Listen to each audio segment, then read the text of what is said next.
nagregalo sa akin. Akala ko pa naman ang nangyari sa'yo. Napano ka na?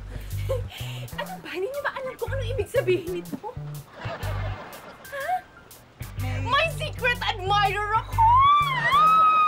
Huwag ka munang ma-excite. Ano ba naman kayo, girls?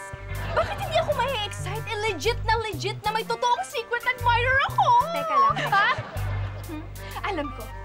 Alam ko na iniisip nyo na ako na naman yung bumili nito. Ha?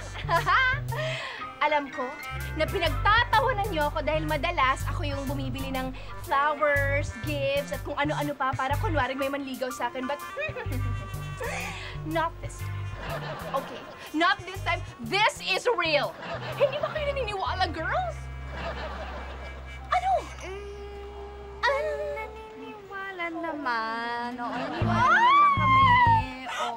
Girls, you're so supportive! Naniniwala na kayo na totoo meron talagang nagregalo sa akin na may secret admirer ako? Alam niyo, girls, ang kailangan ko na lang is malaman kung sino yung secret admirer ko. Alam mo, Lulu, ang lakas ng pakiramdam ko. Talaga, nababibes ko talaga na sa Christmas party natin. Makikilala mo sino yung nagbigay niya. Talaga ba? Talaga ba? Yes, girl. Naniniwala din ako makikilala mo siya doon. I'm so happy na naniniwala kayo na makikilala ko na siya sa Christmas party. Na magkakaroon tayo ng identity, tapos face reveal, tapos maliligaw siya sa akin, tapos magiging kami na. Magkakatuluyan na kami.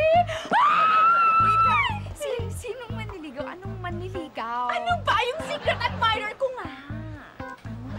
Lulu, ang sakit ang ulo ko sa'yo. Tigilan mo na. Huwag kang dalulu. Wala ka secret admirer. Wait na ha, medyo nakaka-offend na kasi kayo. Hindi niyo ba nakikita, oh? May regalo na nga ako. Merong nagregalo sa akin. Siyempre, may magbibigay talaga sa'yo ng regalo. Nakalimutan mo ba? Sa Christmas party natin, meron tayong monito-monita. Oh, at hindi ka pa nagbibigay ng regalo mo. Ano na nga, back to work na nga tayo. Girls, wait lang kasi.